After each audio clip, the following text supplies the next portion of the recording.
crop, which is obviously the main goal of the farmer, is to have a good soil. Let's put your seed in good soil. The seed, of course, needs a soil that will provide the nutrients that it needs, one that will allow it to dig deep and put its roots deep into the soil. That's what we're going to be talking about tonight. We're going to be talking about planting a seed, and it's about the parable of the sower in Matthew 13. I'm going to go ahead and turn it. We're going to be talking about how we find a bountiful crop in our life. That's what really we're going to be focusing on. So again, it's Matthew 13. We'll pick up in verse 1. I'll give you just a minute to flip there. I'd just like to thank Tim for the opportunity I get to preach here. It's always a pleasure. Last time I was sick, so that was not as much as a pleasure. But now, now this time Tim is sick, so I guess things have finally worked out. Okay, so being up in verse 1, we'll read to verse 9, and then we'll hop over to verse 18. On that day, Jesus went out of the house and was sitting by the sea. Such large crowds gathered around him that he got into a boat and sat down while the whole crowd stood on the shore. Then he told them many things in parables, saying, "Consider the sower who went out to sow. As he was sowing, some seed fell along the path, and the birds came and ate them up. Others fell on rocky ground, where there wasn't much soil, and they sprang up quickly since the soil wasn't deep. But when the sun came, they were scorched, and since they had no root, they withered. Others fell among thorns, and the thorns came up and choked them. Still others fell on good ground, and they produced a crop, some 100, some 60, some 30 times what was sown. Anyone who has ears should listen." Verse 18. "You then, listen to the parable of the sower. When anyone hears the word about the kingdom and doesn't understand it, the evil one comes and snatches away what was sown in his heart. This is the one sown along the path. And the one sown on rocky ground, this is one who hears the word and immediately receives it with joy. Yet he has no root in himself, but is short-lived. When pressure or persecution comes because of the word, immediately he stumbles. Now the one sown among the thorns, this is the one who hears the word, but the worries of this age and the seduction of wealth choke the word, and it becomes unfruitful. But the one sown on the good ground, this is the one who hears and understands the word, who does bear fruit and yields some 100, some 60, some 30 times what was sown." With that, let's open up in prayer. Dear God, I pray in these next few moments, Lord, that you just bless our time here. As we look at what is probably a familiar story to most, God, I pray that we would just bring new light in it, God. I pray that through this passage tonight you will encourage us, God, that you will challenge us, Lord, and that you would just speak to us, God. And I pray that we would be ready to listen to you, Lord. I pray that we would have tender hearts, God, that will be easily changed, Lord, by whatever you tell us to do. God, again, I just pray that you would take these next few moments, Lord, and that you would use it for your glory. And in your name we pray. Amen.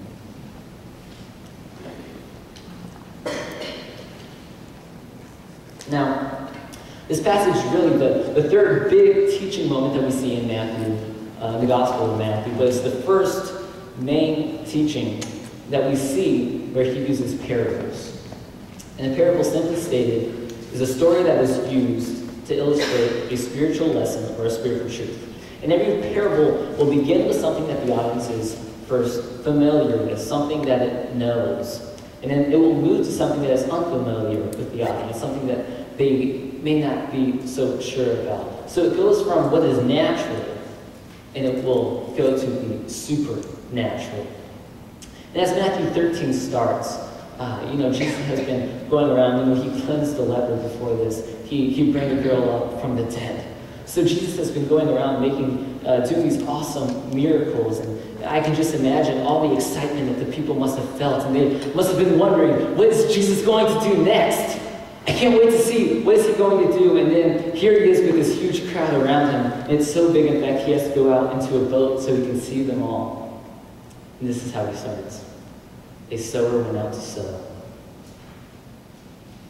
You know, that's how he starts.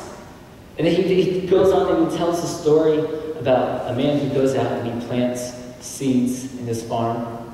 And there's, you know, some grows, some doesn't. And I can just imagine everybody in the crowd going, okay,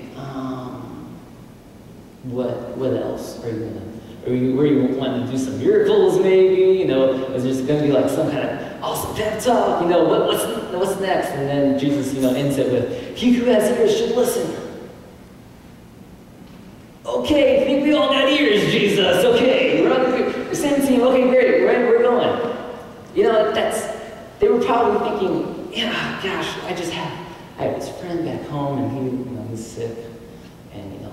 God, I was just thinking, you know, maybe if you want to do a miracle, you could just come back with me. You know, we could go, we could, you know, hang out for a little bit. You could say the dude, you know, it'd be awesome. You know, but it's not what Jesus does. You know, he just tells us this story of the farmer, and then he leaves. And I can just imagine the confusion and the frustration that the crowd must have had. But really, they were only confused and frustrated because they didn't understand everything that Jesus had just told them. Jesus wasn't just telling them, you know, a story about a farmer. It goes far, far beyond that. Jesus was really describing, sharing the gospel in 4 different responses that there is. Now, later, Jesus would explain to the disciples that the seed is the gospel, is the good news, is the message that Christ has come. And then he would later explain that he himself is the sower, either directly or indirectly. He can be directly the sower by when he was on earth, telling the people of good news, or like he is now today, indirectly using us, his church, to spread the gospel. And so if that's the seed, the message of the gospel is the seed, Jesus is the sower, his church is the sower. What is the soil? The soil here is the main part of the whole text. It is what keeps changing. It is what is changing the outcome. We see that the soil is, in fact, the heart of the hearer. There are 4 different types of responses to the gospel, and those represent the 4 different types of heart. And tonight we'll be looking at those 4 responses that occur after hearing the gospel. But most importantly, we will be talking about how we respond to the gospel in a way that pleases God. How we respond to the gospel in the right way. Let's start off looking at the first soil that is mentioned in verse 4. So this soil is the hard ground on the path. And we can see that the seed does not go into the ground, it does not go into the soil, it's never buried. But instead, before it has a chance to sprout and germinate, the birds come and they take it, they eat it. Now the paths that would have been back there would have been in these long, probably 3-foot paths, 3-foot wide paths that would have separated the rows of the different crops, and it would have separated the fields. And this would have been used by the farmer to get to different places in this farm. It would have been used by the travelers, just going from countryside to countryside. So this soil had been walked on a lot, and it had been walked on by a lot of different animals and a lot of different people. So this was not fertile ground for putting a seed in. This was not, nice fertile soil. This was ground that had been packed down, that had been beaten, and of course was very dry because this is taking place in the Middle East.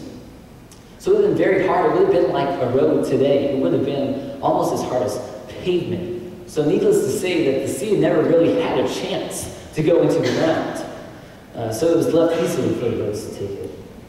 Now, if you are familiar with farming, if you know even a small knowledge of it, it's probably that the bird is not the friend of the farmer, right? The farmer and the bird, they're enemies almost. That's why the farmer puts up scarecrows, because he wants to scare the crows, okay. And so knowing that the bird is the enemy of the farmer, of the sower, we know that the bird is illustrating the devil. The devil steals away the story of the gospel as the bird steals away the early seed. You see that the soil of the path represents the hard heart towards the gospel. The person with the hard heart is the one who hears the message, but they reject it. They hear the message, but they don't fully understand it, and so it, of course, cannot be believed. And some people, they just do not have any interest in God or in the things of God, and so they will just let the message of the gospel bounce off them. It doesn't matter to them. They won't take it in. And because of that, the devil can easily come and snatch away the seed before it is planted.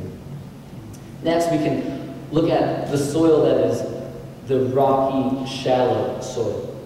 Now, opposed to what your first guess may be, this is not soil with just like random rocks scattered all around it.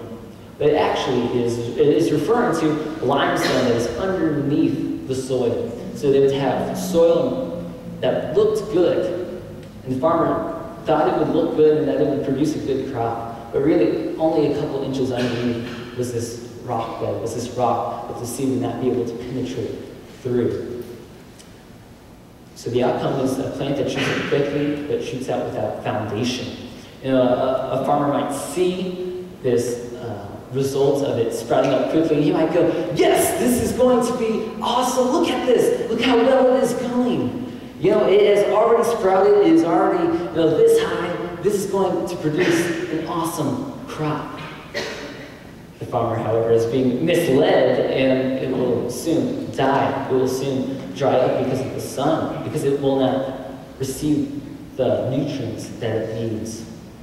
And sometimes we know that early signs of something can be misleading.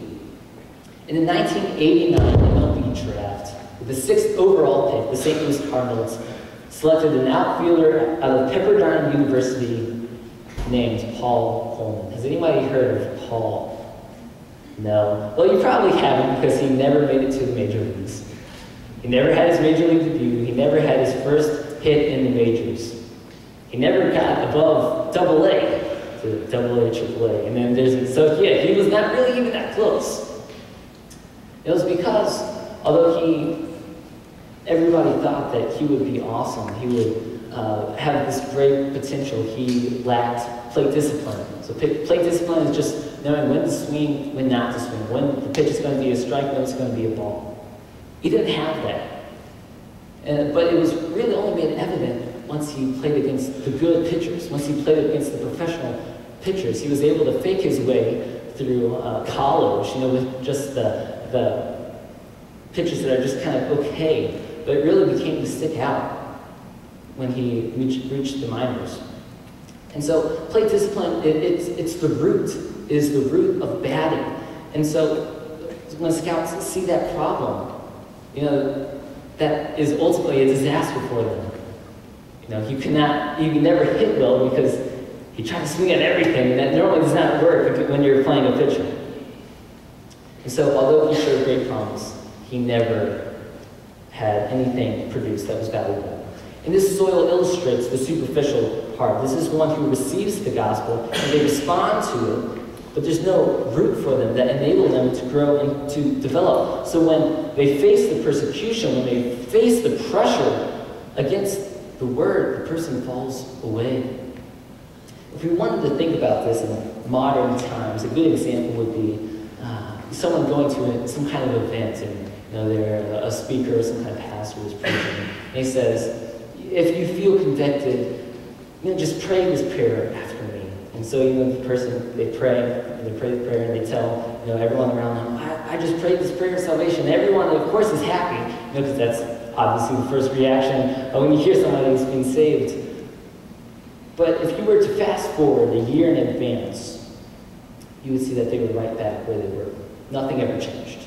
And they are in the same position that they were. They never had any true, lasting repentance in their life. And this is because their heart never truly received the gospel message. There was no substance, there was no backbone for their faith, there was no lasting impression. So when the trials came, they simply dried up. They didn't have the access to the support that they needed.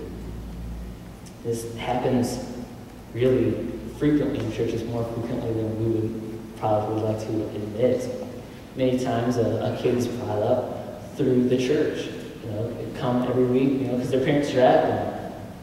But as they get out on their own, as their parents quit making them come to church, we see they fall away.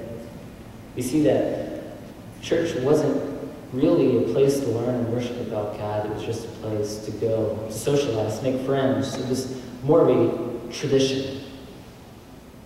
George Whitefield was a very famous preacher during the First Great Awakening. And on any given night, he would preach to thousands, sometimes just huge crowds. And many people were influenced greatly by his speaking.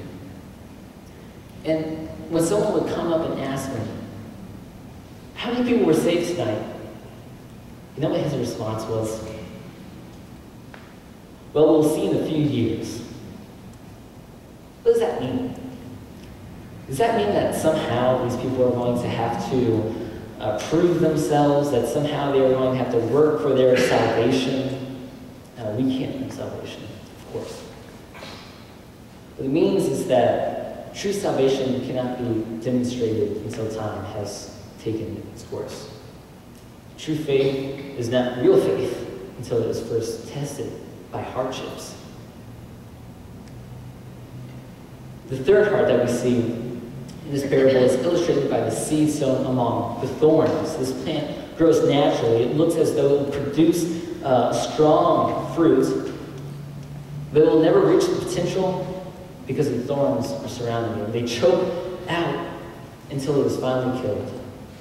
This shows the divided heart. This is the one who hears the word and there is no room in their heart because the things of the world have already controlled them. Many times these people seem like they would be willing to receive the seed of the gospel. Many times they seem like they would want to receive the gospel. Their heart has already been controlled by the things of the world. And the things of the world corrupt and they kill the plant. And think of, this was true in Jesus' time, that people were getting caught up in the things of the world. They were getting caught up in objects. How much more does that happen now? We live in a very prosperous world and even in a prosperous nation. And this is the best that life has gotten for anybody on civilization. This is the most technology that there has ever been. It's so easy to get caught up in getting that new technology or getting the nicest car or getting the biggest house or getting the most expensive clothes. But more than even just objects, there are other things in the world that can pull us apart from God. Maybe it's a bad relationship. Maybe it's some sort of addiction. Maybe it's a hobby, or it's a sport that has become so big of a part in your life that you feel like it's controlling you, that it's taking you away from your relationship with Christ. No matter what the world says about these things, no matter what they are labeled as, we know that truly they are just thorns. They are thorns surrounding a plant. And there is real danger implied with the picture of thorns. You see, thorns do not choke suddenly, but they choke gradually. They choke almost unknowingly, even. The desire for and the consumption of money and things divide and will eventually destroy the heart like a thorn slowly choking out a plant. And more, the thorns don't kill the plant when it first starts. It doesn't kill it from the get-go. It waits a while. And after the plant has matured a little bit, then the thorns sneak in. And then they will choke the plant until there is no life left. And all of us tonight have a group of thorns surrounding us. All of us do. So we must work hard to uproot those thorns. For there are lots of traps and lots of different types of traps that the devil will put around us. And all of them are poison to the seed of life. All of them are destructive to the gospel. Now finally we see the fourth sower that is given. After seeing the seed fail over and over again to produce fruit, finally we get to the one that is built in good ground. The seed that will produce fruit and will produce it many, many times over. And this is the heart that is receptive to the gospel. This is the fruitful heart. This is the faithful heart. This is the heart that gives its all to the works of a king, to the works of the good sower. This person hears the word, they understand the word, and they produce the fruit of the word. And the measure of the fruit will vary.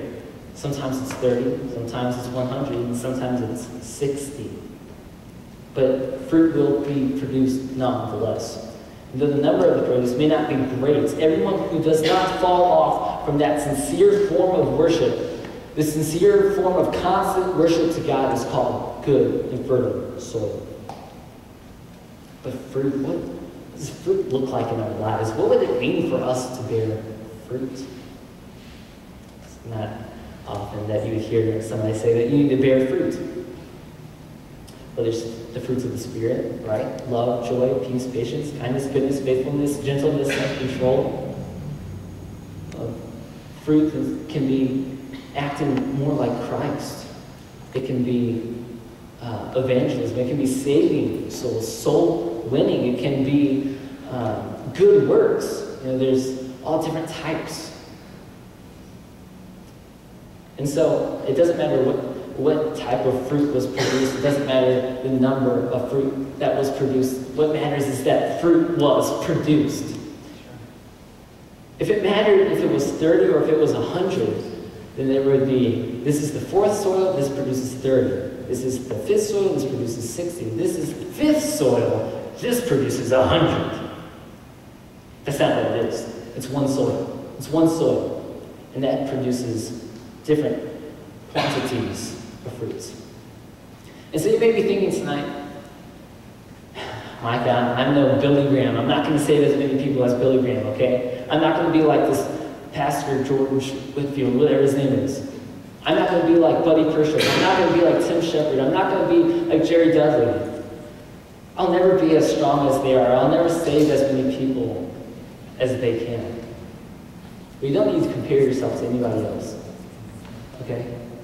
What you need to worry about is producing fruit. The number of the fruit does not matter. What matters, again, is the constant form of worship to God. The sincere form of worship to God. And so the question that we must all ask ourselves tonight is, what kind of soil am I? Where are you in your life tonight? Have you let the seed of the gospel be planted in your life? Have you let it produce fruits, or is it struggling right now? We all need to let the gospel be rooted deep into our hearts. We can't go through life with the gospel still in the shallow soil. Maybe it's your relationship with Jesus, and maybe it's being affected by worldly desires. Have you not taken the time to completely uproot those thorns that surround you? You must act fast. For although now it may seem small and harmless, before you know it, the thorns will be surrounding you, and they will be completely cutting you off from the gospel and choking the life out of your relationship with God. I challenge you tonight that if you have not been saved, if you know that you haven't made a confession of faith, I pray that you would soften your heart to the message of the gospel. I pray that you would realize this simple truth, that although we were sick, we were sinful, although we were enemies of the cross, although we were so imperfect, God sent his holy son Jesus to come to live a perfect life for us. And then on the cross, he would die for us, bearing our sins.